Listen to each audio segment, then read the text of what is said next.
From the station working for you, this is WRTV News at 7, streaming now. Good evening to you at 7 o'clock, and thanks for joining us. I'm Mark Mullins. And I'm Amanda Starrentino. Indiana continues to set new records of patients hospitalized with COVID-19. According to the State Department of Health, more than 3,200 Hoosiers were in the hospital with the virus Sunday. That's a 50% increase over the last 2 weeks and a 300% increase since late September. COVID cases are skyrocketing across the U.S., averaging about 157,000 cases a day. That's more than 4 times the daily average from 2 months ago. Despite the CDC urging people to stay home and avoid travel for Thanksgiving, many airports across the country have been packed. And the demand for COVID-19 testing skyrocketing ahead of the holiday. Quest Diagnostics says its labs are having trouble keeping up, saying people should expect to wait longer than usual for results. Tomorrow at 7 p.m., we are diving deeper into the COVID crisis in Indiana. You'll hear from a 30-year-old man who survived a harrowing battle with the coronavirus. And we're talking with experts about a potential vaccine. Our WRTV News special, Inside the COVID Crisis, airs tomorrow at 7. For close to 5 decades, the Moselle Sanders Foundation has fed tens of thousands of hungry Hoosiers on Thanksgiving Day. But the pandemic is presenting a whole new set of challenges for the organization's 49th annual dinner. WRTV's Cameron Riddle shows you why organizers need your help to pull it off safely. 2020 has been hard on all of us, and the effects of the pandemic have not been any easier on organizations trying to carry on their annual Thanksgiving services, including dinners and food drives. It's a pandemic, and we've never faced anything like this.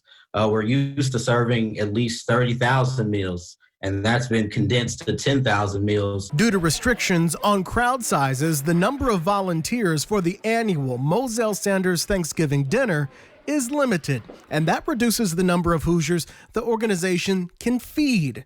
Crowd size and the health of volunteers are added challenges Stephen Sanders and his team at the Moselle Sanders Foundation are dealing with this year. It's a lot of changes.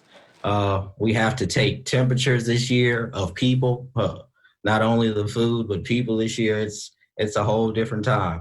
Adding to their challenges, the Sanders team will not have access to its most helpful tool, the huge kitchen at Butler University, where in the past, food had been centrally prepared for distribution. Due to COVID, they can't use Butler's facilities and will instead rely on the kitchens in a dozen restaurants and churches. But after solving that problem, there is still an issue.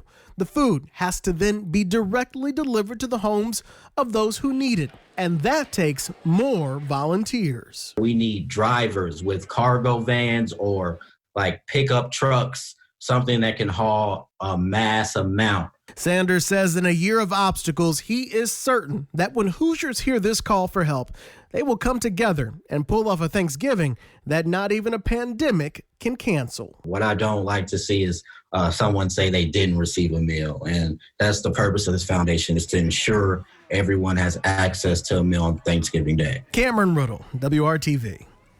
Sanders says they have all the volunteers they can take on the day of Thanksgiving. He says the day they really need help is on Tuesday, when they have to shuttle the food to the restaurants and churches to be cooked.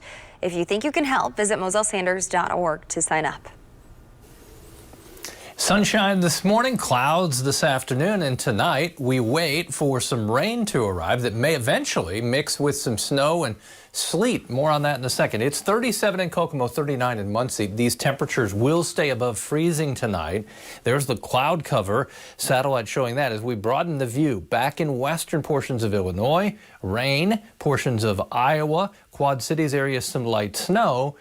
By 11 o'clock, that'll be inching closer, at least to bringing us some drizzle or light sprinkles as we wake up tomorrow morning. The pink represents a little rain-snow mix. That mix is most likely from, say, Terre Haute, Indianapolis, and Richmond north. And by the time we get to late morning, 10 a.m., starting to push into northern Indiana. That's part of tomorrow. We'll finish the afternoon story and what's ahead for Wednesday and your Thanksgiving coming up.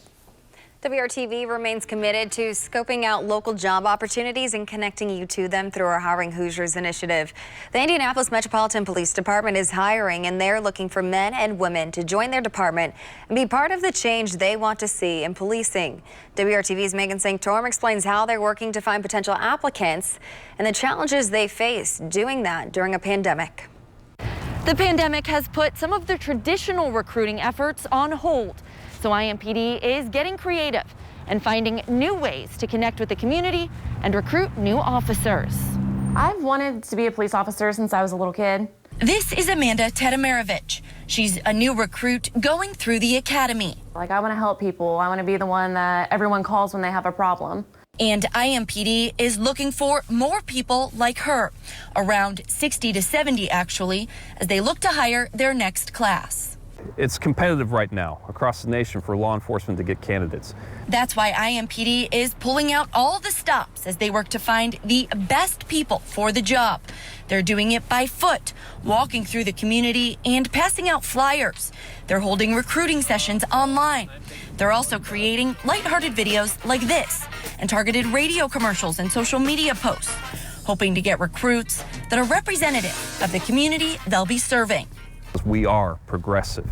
We are looking for those different ways that we can be at the forefront of different things in law enforcement. In fact, their recruiting campaign slogan right now is "Change starts here."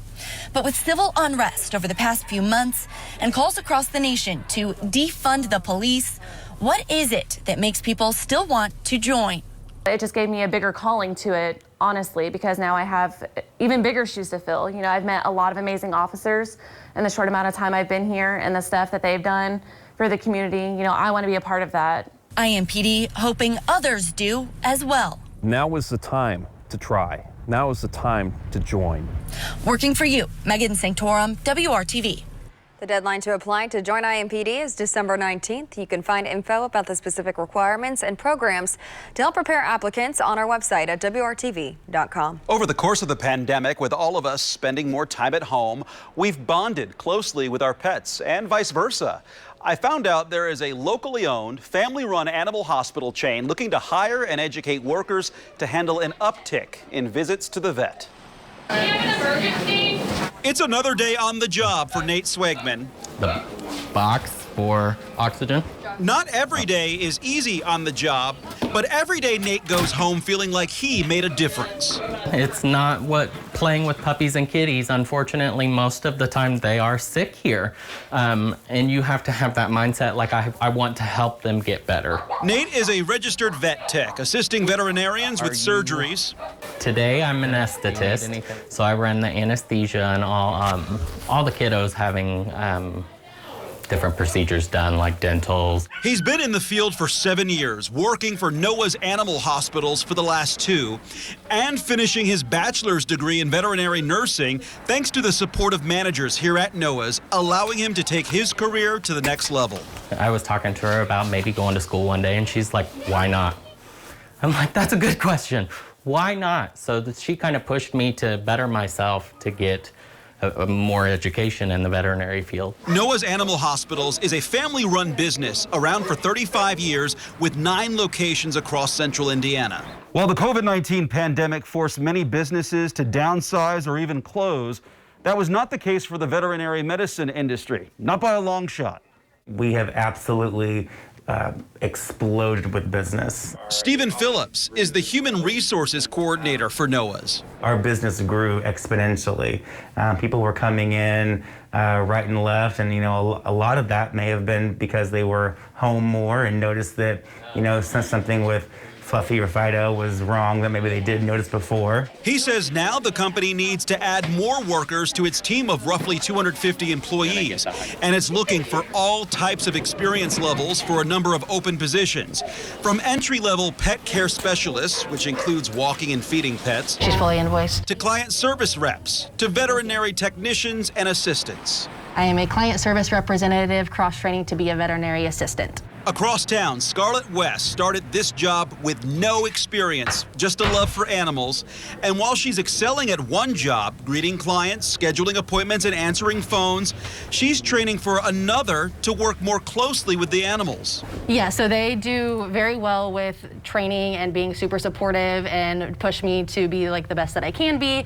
They have known since I started that I wanted to be a technician. She's on the right path, and thanks to a local Hoosier business surviving during the pandemic. All right, there's that back for you, and they should be back in shortly. She can remain true to her childhood passion. Ever since I was little, I've always loved animals. I've never pictured myself doing anything other than working in veterinary medicine.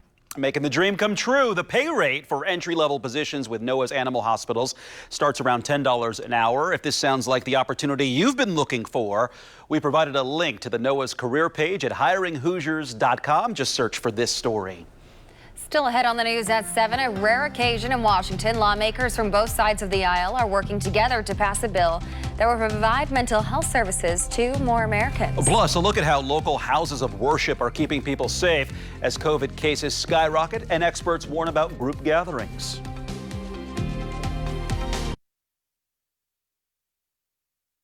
It may not seem like much is getting done in Washington these days, but as Maya Rodriguez shows us, in the Senate, politicians on both sides of the aisle have come together to pass a new bill that could have a big impact on some mental health services.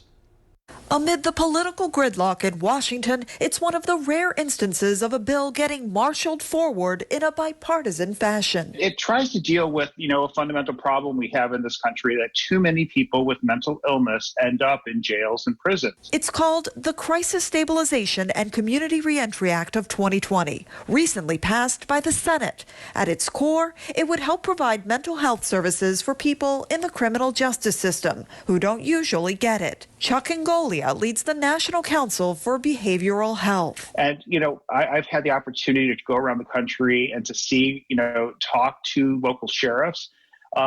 And they understand that people with mental illness don't belong in their facilities. In fact, from 2006 to 2016, in jails around the country, suicide was the leading single cause of death. But the problem goes beyond prison walls. It can be a lonely road for inmates once they've served their time and are released back into the community. Part of what this bill hopes to address is their mental health issues, since many of them report they don't have health insurance to get their medications. About 80% of inmates released lack health insurance, and those that do have it wait an average of 48 days to get an appointment at a behavioral clinic. To fill in that gap, among other things, the bill would allocate $10 million a year for 5 years for programs that strengthen the link between law enforcement and community mental health providers. Unfortunately, in many places, there is no alternative. This bill, these new grant programs that it's seeking to create, would try to give more options to communities. A bill with a future that now lies in the hands of the House. In Washington, I'm Maya Rodriguez. Well, the holidays can be a tough time for many who struggle with their mental health, especially after a year dominated by the pandemic and advisories to stay away from large gatherings. If you or someone you know needs help, remember you can dial 211, and you can always find mental health resources at WRTV.com/rebound. Well, we'll talk about the changes ahead as we work our way toward Thanksgiving. I'll have the forecast. A lot happens between now and Thanksgiving.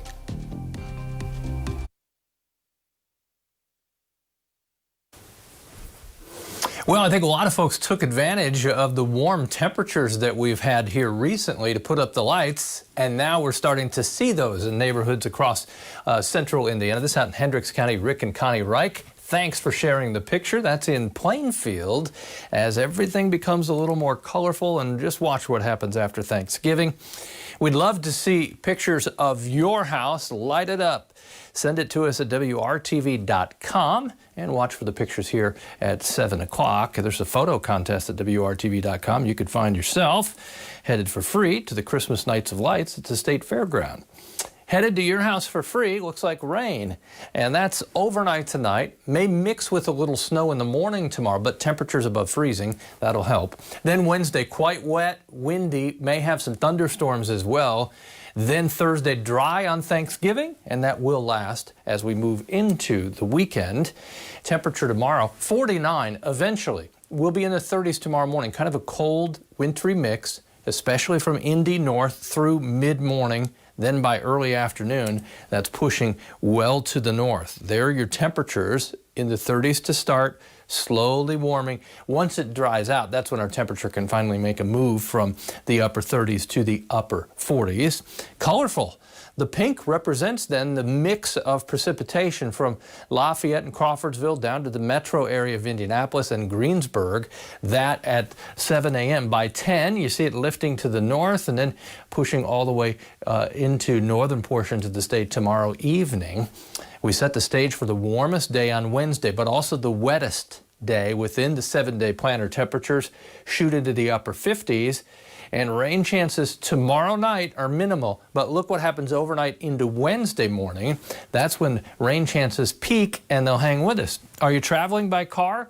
From tomorrow evening, as we go through the overnight into Wednesday, you can see the rain stretching all the way to the east. Generally, no winter storms to worry about. There'll be a little snow in Wisconsin and Michigan, and it may turn wet again on your return back to the Hoosier State on the Sunday with some rain. No Arctic air in this forecast. Warmest temperature 58 Thursday with an inch to maybe an inch and a half of rain. The coolest high temperature a week from today with a modest 39 degrees. Amanda? Thank you, Kevin. As COVID-19 cases continue to climb, we're taking a closer look at what churches are doing to prevent the spread of COVID-19 as they provide services for the community. Many are still holding in-person gatherings. WRTV's Megan Singh-Torm spoke with faith leaders in our area this weekend to see what they're doing to keep families safe. The doors are open, and hundreds of people made their way to Traders Point Christian Church locations on a rainy Sunday morning. We want to stay as safe as we possibly can. Obviously, just like there are other businesses that are still open that are trying to stay as safe as they can. Throughout the church, you'll find signs like this. Hand sanitizing stations and masks are required at all times. As far as seating goes, every other row is left empty. The crowd here still larger than you may see elsewhere, as Holcomb's current executive order does not place a limit on the size of religious worship services. We don't want to take advantage of the fact that he's sort of left us, quote unquote, exempt. We want to be mindful of it. So the lead pastor here says they're doing everything they can to keep people safe. But another large church in the area is taking a much different approach. Even though there was the exclusion of churches, we still know when crowds get together that you're more likely to get the disease. The Eastern Star Church building was closed and quiet this morning. They've been completely virtual since March. We are very, very concerned about our congregation and their health. And we know for Black people, we're more likely to get COVID-19, more likely to be hospitalized, and more likely to die from it. And our congregation is predominantly Black. They've been taking their services to the web, broadcasting them on TV and over the radio. Traders Point is streaming their services online as well. Leaders saying in-person attendance is currently 30 to 40% of what it was last fall. We're physical, social beings. And so even though we maybe can't be 6 feet within each other, just being in the same room together and singing, there's something really powerful about that. And this feeling of isolation, I think, is getting to a lot of people. Working for you, Megan Singh-Torm, WRTV. Eastern Star Church says they have no plans to resume in-person services anytime soon. Leaders saying they will continue to follow the science and recommendations of local leaders. Leaders at Traders Point say they're in constant communication with health leaders and will suspend in-person services if they need to. We'll be right back. A Thanksgiving tradition. One of these lucky turkeys will be pardoned by the president during a ceremony tomorrow. The turkeys come from Iowa. Their names are Corn and Cobb. Corn loves college football and storm chasing, and Cobb enjoys pickleball and wants to see all the monuments in D.C. Even though only one turkey gets the official pardon, it's usually extended to the second turkey, too. Kevin, I beg your pardon? I've never heard their hobbies announced. One of them was a storm chaser, huh? Yeah. Corn. Wow. Corn is. That's interesting. All right. Temperatures will be warm enough for primarily rain in the morning, mixing with some snow before ending. That's your rainfall. Another inch widespread, it looks like, arrives Wednesday. A windy, wet day Wednesday. Back to you guys. Well, thank you for making WRTV your choice for news. Our next newscast is tonight at 11.